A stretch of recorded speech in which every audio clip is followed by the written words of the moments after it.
আজকে আমি যে ব্যাপারটা নিয়ে আপনাদের সাথে কথা বলতে চাচ্ছিলাম সেটা হইল গিয়ে ফিল অ্যালোন কখনো কখনো আপনার স্ট্রংগেস্ট এবিলিটিও হইতে পারে, আবার কখনো কখনো আপনার জন্য ডিজাস্টারও নিয়ে আসতে পারে। না, what do I mean by that? আমি যেটা বোঝাইতে চাচ্ছি আপনাদের সেটা হইল গিয়ে আমি ডিসেম্বরে বাংলাদেশে ছিলাম। বাংলাদেশে একদিন আমি কাটাবনে একটা বাসায় যাচ্ছিলাম এক বন্ধুর, এবং সেই সময় রাস্তায় ভূতের গলির ভিতরে কোনো একটা জায়গা, আপনারা যারা ঢাকার বিভিন্ন জিনিসপত্র ঢাকার অলিগলির ব্যাপারে আইডিয়া রাখেন, অবশ্যই আইডিয়া রাখা জরুরি না, এই জায়গাগুলোর নাম ইররিলেভেন্ট আমার ঘটনায়, বাট তারপরেও মনে হচ্ছে বলি, তাহলে ঘটনাটা আপনাদের ইম্যাজিন করতে সুবিধা হবে। তো আমি আমার বন্ধুর বাসায় যাচ্ছিলাম, যাওয়ার পথে রাস্তায় আমার এক পুরানো টিচারের সাথে দেখা হয়েছে। আমি যখন ঢাকা কলেজে পড়তাম তখন আমি ফার্মগেটে এক জায়গায় অঙ্ক করতে যেতাম। ফার্মগেটের ভিতরে একটা বিল্ডিংয়ের 5 তলায় না 6 তলায় যেন সে অঙ্ক স্যার বসতো এবং সে অঙ্ক করাতো। এটা হইলো আমার কলেজে পড়ার সময়ের কথা। তো খুবই জ্ঞানী স্যার, এবং সে বেশ ভালো, খুবই ভালো অঙ্ক বুঝাতে পারতো। আমিও ওনার কাছে যে বেশ ভালোই অঙ্ক বুঝতাম, এবং আমি একা ছিলাম না, আরও অনেক মানুষজন ছিল যারা তার কাছে যে অঙ্ক শিখতো। তো সে খুবই সমস্যা নেই। কিন্তু ওই দিন দেখা হলো যখন স্যারের সাথে, তখন বুঝলাম যে স্যারের ফাইন্যান্সিয়াল অবস্থা অত ভালো নাই ওই সময়। আমি অবশ্যই জিজ্ঞেস করি নাই, বাট হয় না অনেক সময় দেখে বোঝা যায় যে কার ফাইন্যান্সিয়াল অবস্থা কীরকম, কে খারাপ সময়ের মধ্যে দিয়ে যাচ্ছে, অনেক সময় চেহারায় ফুটে ওঠে। তো ওরকমভাবেই দেখে আমার মনে হলো যে স্যারের অবস্থা খুব একটা ভালো যাচ্ছে না। অনেক সময় দেখা যায় যে অনেক সময় ব্যাপারটা নট নেসেসারিলি যে আপনার জামা কাপড়ের মাধ্যমেই আপনার অবস্থা কীরকম ওইটা প্রকাশ পাবে। অনেক সময় আচার আচরণ ভাইবেই বোঝা যায় যে অবস্থা এখন খুব একটা ভালো যাচ্ছে না, হুইচ ইজ নর্মাল। সব মানুষেরই সবসময় সব কিছু ভালো যায় না। তো ওই সময় আমার একটা ভেবেছি আপনাদের সাথে আজকে শেয়ার করব। সেটা হলো গিয়ে অনেক মানুষ আছে দেখবেন যারা অনেক স্কিলড। শুধু আমার ওই অঙ্ক স্যারের ব্যাপার বলছি না, আপনি দেখবেন বিভিন্ন স্কুল কলেজে খুব জ্ঞানী জ্ঞানী অঙ্কের টিচার, খুব জ্ঞানী জ্ঞানী ফিজিক্সের টিচার, খুব জ্ঞানী জ্ঞানী কেমিস্ট্রির টিচার, বা ধরেন খুব ভালো মাটির কাজ করতে পারে এমন একজন মানুষ, খুব ভালো আপনাদের এলাকায় হয়তো এমন কেউ একজন আছে যে ইলেকট্রিশিয়ান এত ভালো যে অন্য কেউ যা ঠিক করতে পারেনি তা ওই ইলেকট্রিশিয়ানের কাছে নিয়ে গেলে ঠিক হয়ে যাবে। আমরা যদি একটু রুট লেভেলে নেমে আসি, আপনি দেখবেন এমন অনেক রিক্সার মিস্ত্রিও আছে বা সাইকেলের মিস্ত্রিও আছে, অন্য যে কেউ যেই সাইকেল বা রিক্সা ঠিক করতে পারে না ওই মিস্ত্রি করতে পারে, এবং তারই কারণে অনেক নামডাক ওই জায়গায়।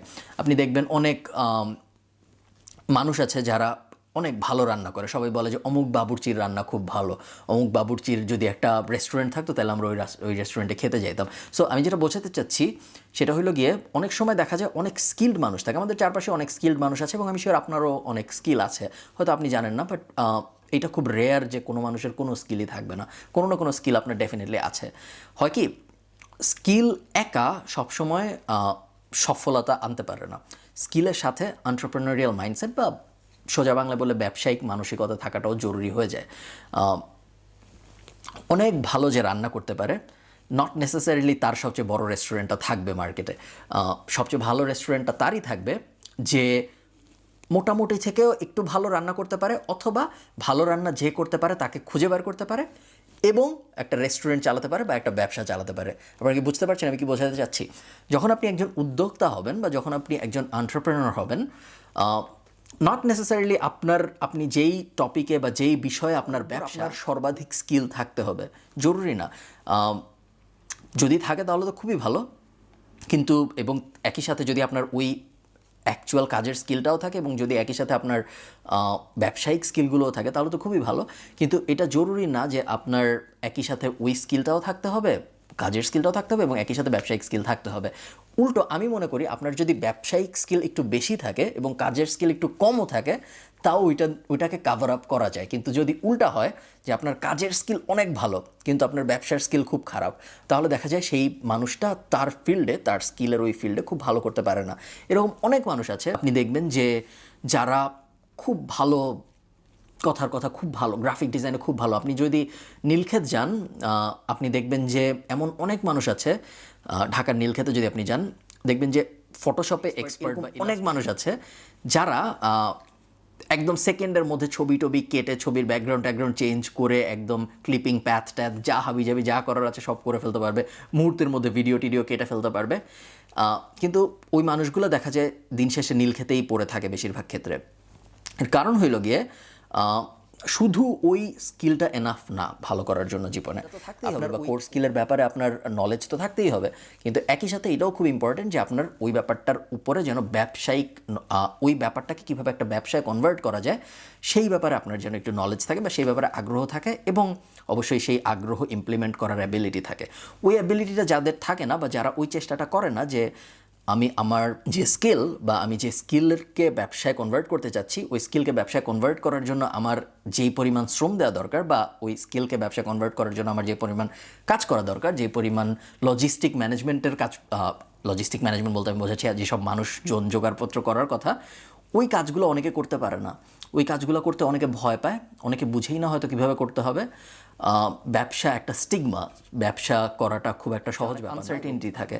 এবং এই কারণে যেটা হয় সেটা হইলো গিয়ে যখনই আমরা আমাদের ব্রেইন চেষ্টা করে সবসময় ভালো কিছু সেফ পথগুলায় যেতে, আনসার্টেন পথে ব্রেইন হাঁটতে খুব একটা আগ্রহী হয় না। এবং এই কারণে যেটা হয় আমরা যেই পথে আগালে আমরা ঠিক জানি না আমাদের কীরকম সফলতা আসবে, ওই পথে আমরা যেতে ভয় পাই। এমনও হইতে পারে যে আমি জানি এই পথে গেলে, এরকম আমি অনেক দেখেছি এবং আপনারাও দেখেছেন আমি শিওর, যে এই রাস্তায় যদি আমি যাই তাহলে আমার এটা একটা ফিক্সড চাকরি, আমি মাসে 30,000 টাকা পাবো, কথার কথা। তাহলে আমি মাসে 20,000 টাকাও পেতে পারি, 1,00,000 টাকাও পেতে পারি, কিন্তু আমি শিওর না যে কোন মাসে 20,000 টাকা হবে, কোন মাসে 1,00,000 টাকা হবে। বেশিরভাগ মানুষই ওই ফিক্সড 20,000 টাকার দিকেই আগাবে, কারণ আনসার্টেনিটি আমাদের ব্রেন পছন্দ করে না, আমরা অনিশ্চয়তা অত বেশি লাইক করি না। এই কারণে যেটা হয়, অনেকে অনেক ভালো স্কিল থাকা সত্ত্বেও বা অনেকের আশপাশে স্কিলড মানুষের নেটওয়ার্ক থাকা সত্ত্বেও তারা সেই স্কিলগুলোকে, মোবাইল বেজে উঠেছে হঠাৎ করে জরুরি কথার মধ্যে, তারা ওই স্কিলগুলোকে ব্যবসায় কনভার্ট করতে পারে না অনেক সময়। এবং এই ভিডিওর উদ্দেশ্য এটাই যে আপনার যদি কোনো স্কিল থাকে, আপনার পরিচিত যদি এমন কেউ থাকে যাদের অনেক ভালো স্কিল আছে কোনো ব্যাপারে, তাহলে আপনি সবসময় চেষ্টা করবেন আপনার নিজের সেই স্কিলকে বা আপনার পরিচিত মানুষজনদের সেই স্কিলকে কীভাবে একটা ব্যবসায় রূপ দেওয়া যায় সেই ব্যাপারে চিন্তা করতে। যদি আপনি সেটা করতে পারেন তাহলে আপনার সফল হওয়ার চান্স সাধারণ একজন মানুষের থেকে অনেক অনেক বেশি বেড়ে যাবে। আমার বই কে কে পড়েছেন আমি জানি না, বই পড়া জরুরি না, আমি এমনিতে এখানেই বলে দিচ্ছি ব্যাপারটা। সেটা হইল গিয়ে, আমি এই ব্যাপারটা বেসিক্যালি ফ্রিল্যান্সারদের বেশি বলি, বাট যে কারোর জন্য এই ব্যাপারটা অ্যাপ্লিকেবল। যখন আপনি ফ্রিল্যান্সিং শুরু করবেন, ফ্রিল্যান্সিং কি না কি এটা নিয়ে এখন আর কথা বলছি না, বাট যখন আপনি শুরু করবেন তখন আপনি একা মানুষ, তখন আপনি ক্লায়েন্টের কাজ করছেন, এক ধরনের চাকরিই করছেন বলা যায়।